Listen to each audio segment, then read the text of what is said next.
If you're an Indian founder or a VC, you know the deal. Everyone calls you the next Silicon Valley, but let's be real. Are we building the next Google or just a better local copy? Because here's the harsh truth. For all the hype, all the unicorn, and all the billions of dollars raised, the Indian startup ecosystem is fundamentally missing the one thing that makes Valley tick. And it's not the weather, it's the mindset that actually celebrates failure. The Valley built the modern tech world by having the guts to bet on ideas so crazy that they sound stupid.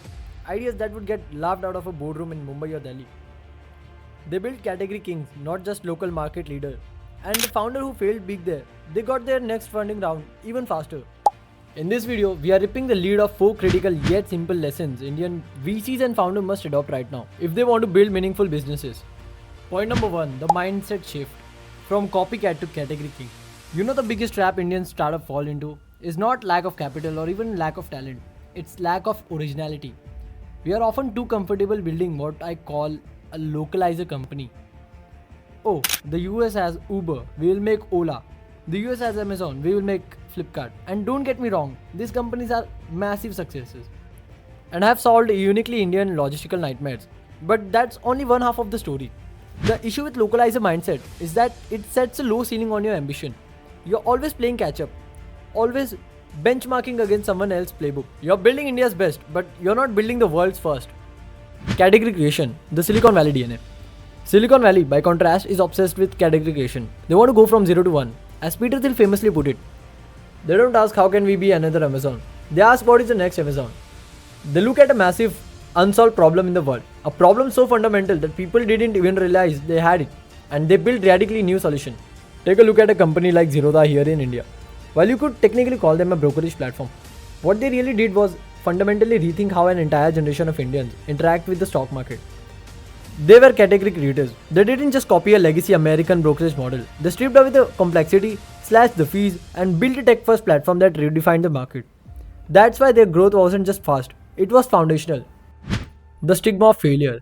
Our biggest hurdle. Now, how does the Valley enable this crazy category creating race? Simple. They love failure. This is perhaps the hardest lesson for the Indian ecosystem to internalize because culturally we are failure averse. The phrase "log kya kahenge," what will people say, doesn't just apply to choosing an unconventional career path. Founder fears the stigma of failed venture. VC fears the black mark on their portfolio. Mark Anderson, a legendary Silicon Valley VC, once said that in the Valley you get a clean slate after a failure. You even get a better deal for your next company because you have proven you can execute. And most importantly, you have paid the tuition. This failure tolerance is the engine for innovation. If you know that the failure won't destroy your reputation or tank your next funding round, you're willing to take bigger, wilder, more ambitious swing. Point number 2. Deep focus on product, not just growth hacks. The first lesson was about the mindset. Switching from safe localizing to risky category creation. But a great mindset is useless without a great product. And this is where the Indian ecosystem often trips up. Chasing quick wins over lasting quality. The problem with discount-led growth. Many of our massive successes in India are built on the foundation of discount model. We acquire customer through flash sales or cheap prices or heavy advertising spend. This is growth hacking, but it's often a sugar rush. It gets you a user, but it doesn't buy you loyalty. The moment a competitor offers a slightly better discount, that user is gone. You're essentially renting your customers. On the other hand, Silicon Valley takes a different approach, especially in the B2B space. They believe the product itself should be the primary driver of the customer acquisition, retention, and expansion. Think about Zoom. When the pandemic hit, they didn't run massive Super Bowl ads. Their product was so simple, so stable, and so seamlessly effective that when your boss said, "We need a video call," the word you used was Zoom. The product sold itself. That's PLG in action. Think of a Slack. It spread through offices virally because one team started using it, loved it, and then pushed the rest of the company to adopt it. The engineering first dictate. Stop building sandcastles. This brings us straight to the second half of the product problem, engineering culture.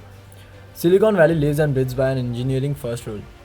They don't just hire good engineers. They invest in the absolute best talent and they build for stability and massive scale from day one. They understand a painful truth that too many Indian startups learn too late. Cheap engineering is the most expensive mistake you can ever make. Picture this, your startup is finally taking off. You get that huge spike in traffic, the one you always dreamed of. But then disaster strikes. Your server crashes, payment freeze, user sees error message instead of success screen. The whole system, built quickly and cheaply without the right foundational talent, crumbles under the weight of its own success. You have now entered the firefighting mode, spending the next 6 months losing customer and destroying your reputation. Build a rock solid foundation that can handle 10 times of your current user load without even breaking a sweat. What does this mean in practice? It means paying top dollar for senior engineers, setting up brutal rigorous code review, and building infrastructure that is incredibly resilient. For Indian founders, the message is clear. You need to stop focusing on cost optimization in your engineering budget and start focusing on quality maximization. Stop looking for the cheapest talent you can find. Start looking for the talent that can help you handle 100 million users gracefully. Because in the end, your product stability is not just a feature, it's a ultimate growth hack. Point number 3, VC. The power of blitzscaling and investor specialization. Now let's turn the spotlight onto the money men and women, the venture capitalists. What can Indian VCs learn from their Silicon Valley counterpart? Two major things: how they deploy capital and how they add value. The blitzscaling mentality, win big or go home. Indian VCs, generally speaking, are often worried about quarterly return and clear first paths to profitability. They want to see a defined path to positive P&L statement. This is very conventional business mindset. Silicon Valley, however, pioneered blitzscaling. This concept, popularized by LinkedIn co-founder Reid Hoffman, is an aggressive strategy for rapid global expansion even at the cost of massive short-term losses. The goal of blitzscaling is simple: capture the entire market quickly before anyone else can. Think of it like a land grab. You're willing to pay any price, burn any amount of cash to plant your flag on the biggest piece of land. Why? Because in tech, especially in winner take all market like social media or e-commerce platform, the network effect means the biggest company becomes nearly impossible to challenge. Amazon spent decades making almost no profit, pouring every dollar back into the infrastructure and expansion to dominate retail. Netflix burned billions to create original content and win the global streaming war. These companies were built by VCs who thought in decades, not quarters. They were not funding a business, they were funding the creation of monopoly.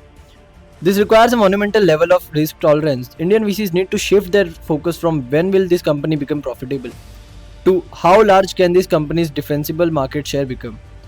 It's about building a forest race that competition simply cannot penetrate. Smart money versus pure check writers. The second lesson is the difference between being a check writing VC and a value added VC. In the Indian ecosystem, many VCs are generalists. They invest across fintech, e-commerce, edtech, and everything in between. They provide capital and business oversight, that's good. But in Silicon Valley, you have a highly specialized VCs who are operational partners.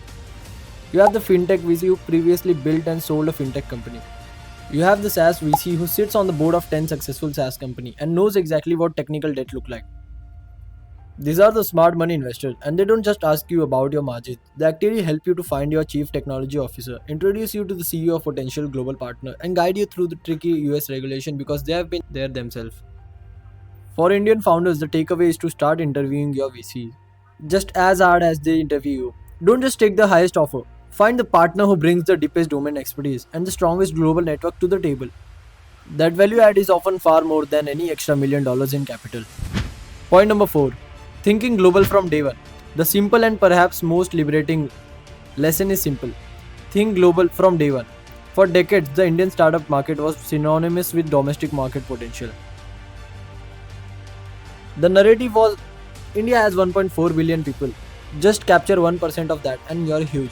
And that's a beautiful thought, but it places a mental restriction on your company ceiling. The total addressable market TAM illusion. When you build a product only for the Indian market, your total addressable market is inherently limited. And often, because of the price sensitivity we talked about, the real money making TAM is even smaller. Now look at the success of Indian founded SaaS companies like Freshwork or Zoho. They didn't target Indian small and medium businesses first. They targeted the global market. They hired brilliant engineers, built world-class product in Chennai or Bangalore, and sold them to companies in New York, London, and Tokyo. The TAM for enterprises software globally is a $1 trillion ocean. The TAM for the same software in India is a much smaller pond. By focusing globally, they played a different game. They competed on product quality and efficiency, not just on price. They leveraged the cost effectiveness of building a business in India while accessing the massive revenue potential of the world market. How to execute the global pivot? Number 1. Solve a universal pain point. Don't build India's best note taking app. Build the world's best productive tool that happens to be based in India. Your problem shouldn't be limited by geography. Point number 2. Build with global standard. Use a cloud architecture that works fast in the US, Europe, and India. Your English needs to be flawless. Your product demo needs to appeal to a global audience. Point number 3. Hire for global access. Your first sales hire shouldn't just know the South Indian market. They should know how to talk to a procurement manager in Berlin or Chicago. Companies like Postman, an API collaboration platform, and BrowserStack, a testing platform, proved you can build a massive category leading company right out of Bangalore, selling entirely to a global audience. So, what we have learned? The Silicon Valley playbook is not about throwing money at problems, it's about a philosophical approach to building world class companies. First, mindset. Stop being the best local copycat. Start being a global category king and embrace failure as a learning opportunity. Point number 2. Product. Stop with the discount-led growth hacks. Invest in engineering first culture and make your product so good it sells itself. Point number 3.